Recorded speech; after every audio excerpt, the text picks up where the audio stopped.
Assalamualaikum warahmatullahi wabarakatuh. Perkenalkan, nama saya Adinda Hitami dengan NIM 125650100. Berikut adalah pemaparan materi mata kuliah AI mengenai deep learning oleh kelompok 1.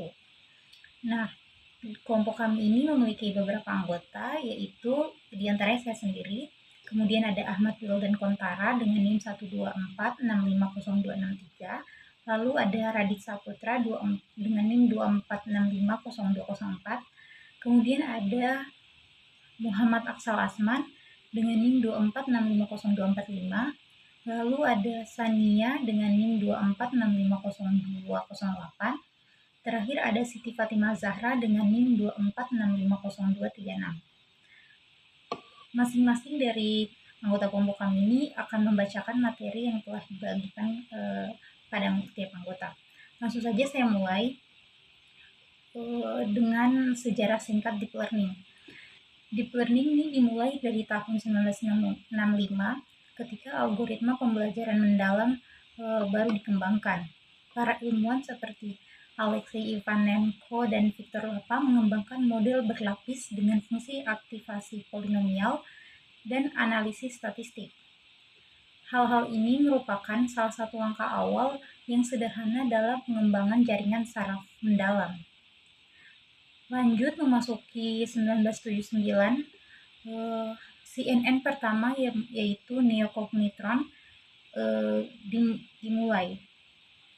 Peneliti Kunihiko Fukushima memperkenalkan jaringan neocognitron sebagai generasi awal dari CNN atau Convolutional Neural Network yang merupakan jaringan yang bisa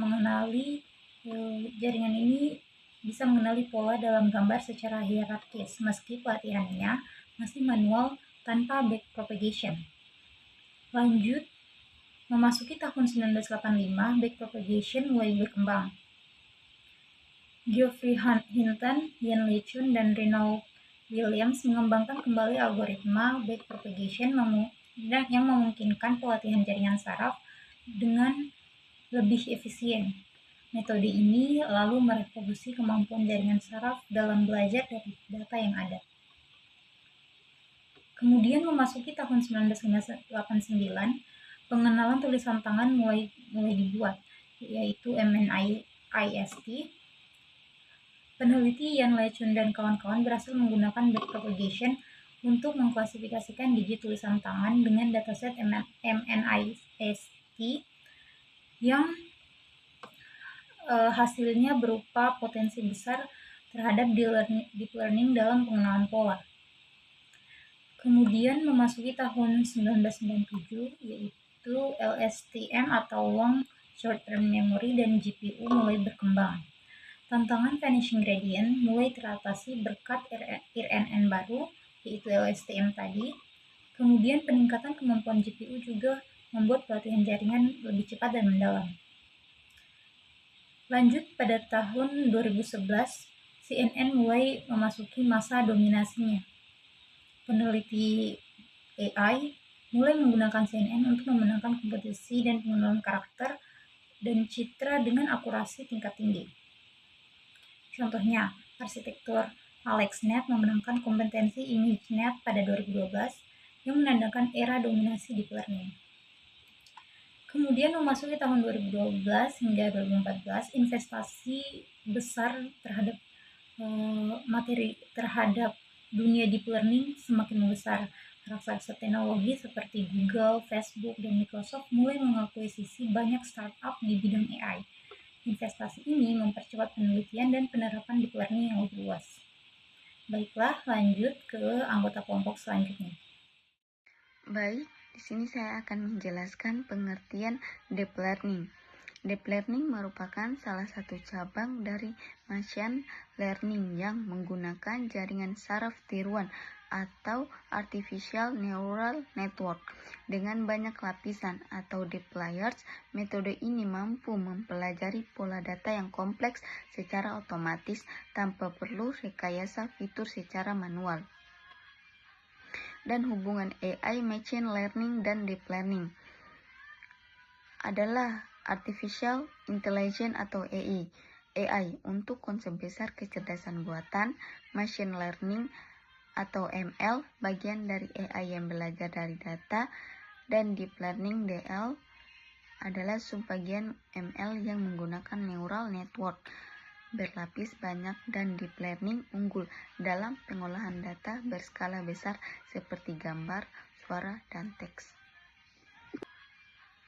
Dan hubungan AI, machine learning, dan deep learning adalah artificial intelligence atau AI untuk konsep besar kecerdasan buatan, machine learning atau ML, bagian dari AI yang belajar dari data, dan deep learning DL adalah subbagian ML yang menggunakan neural network berlapis banyak, dan deep learning unggul dalam pengolahan data berskala besar seperti gambar, suara, dan teks.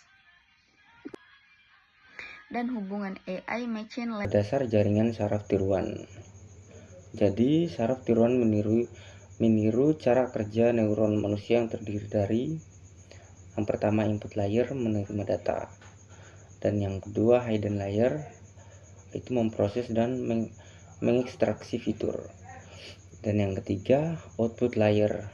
Artinya output layer itu menghasilkan prediksi, dan setiap neuron memiliki bobot dan bias yang diperbarui selama proses pelatihan.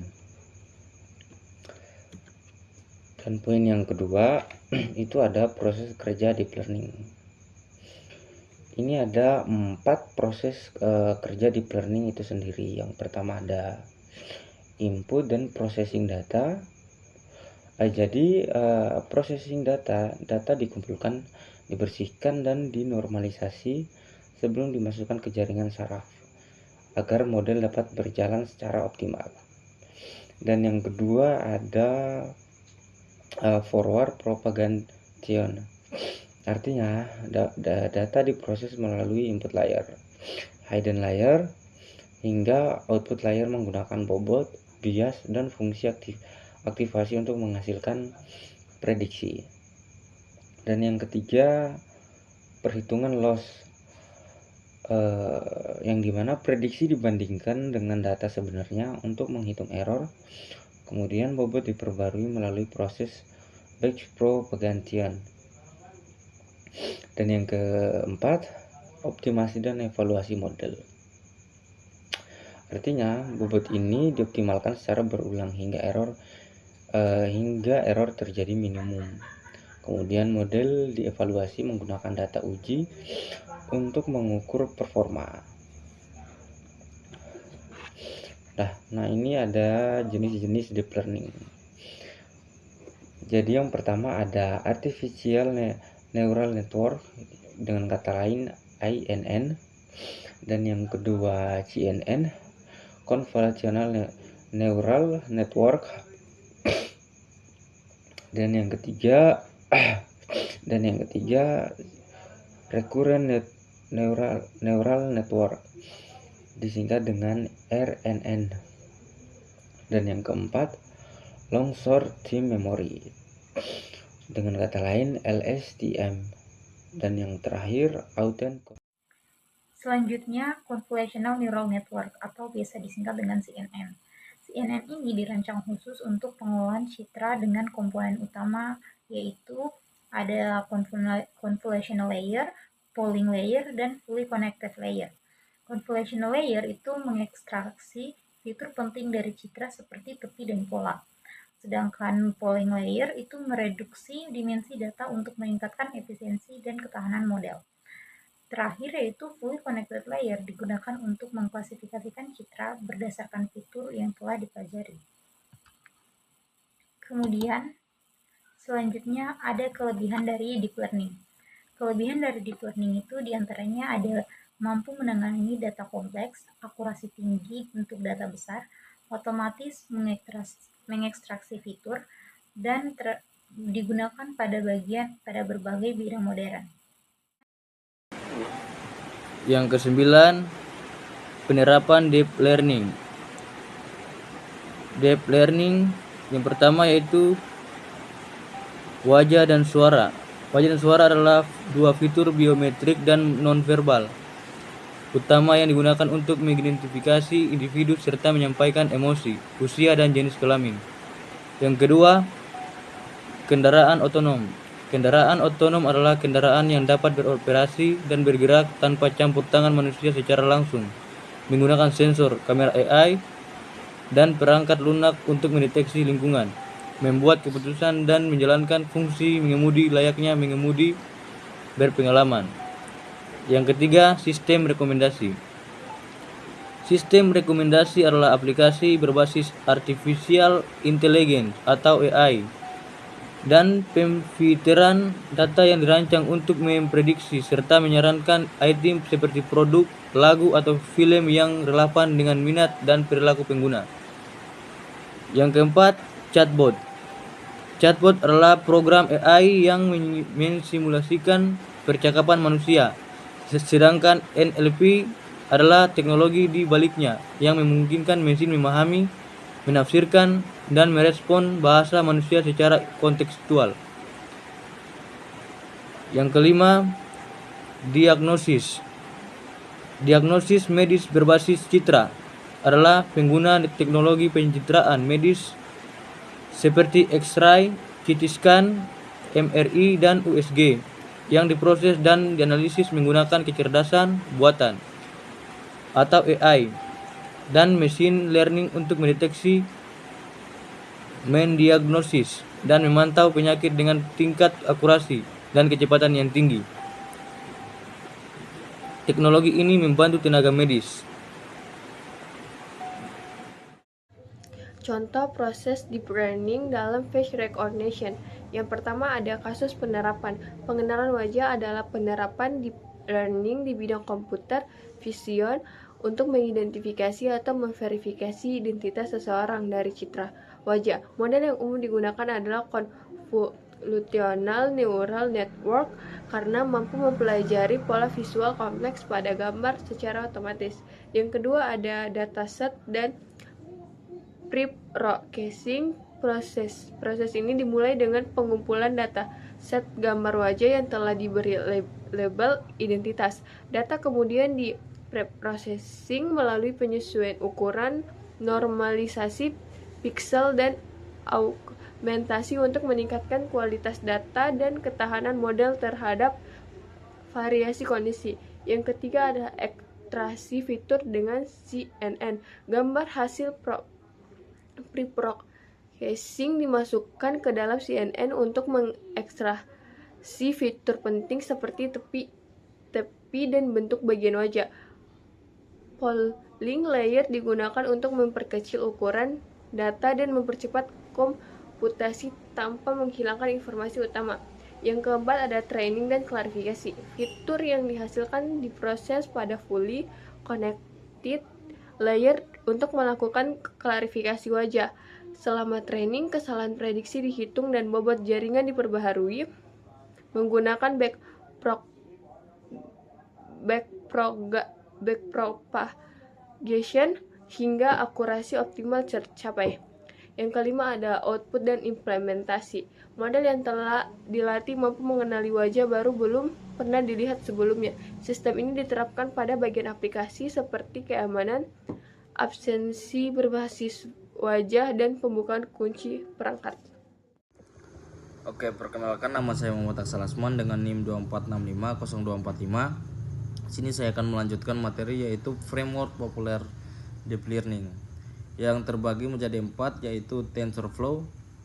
TensorFlow ini yaitu framework open source yang dikembangkan oleh Google untuk membangun dan melatih model deep learning dalam skala besar serta mendukung deployment ke berbagai platform. Yang kedua itu Keras.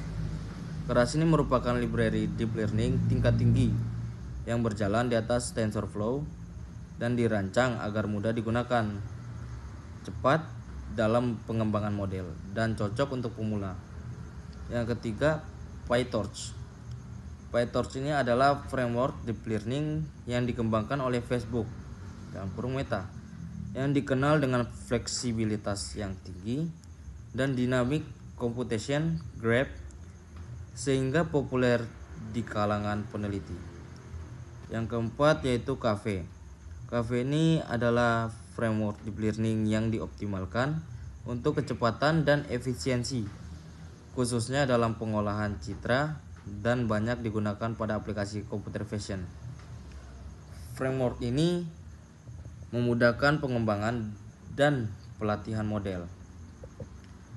Jadi kesimpulan yaitu deep learning merupakan teknologi penting dalam pengembangan AI modern dengan kemampuan mempelajari data kompleks secara otomatis. Deep learning menjadi solusi utama dalam berbagai bidang seperti kesehatan, industri, dan teknologi informasi. Oke, sekian dari saya. Assalamualaikum warahmatullahi wabarakatuh.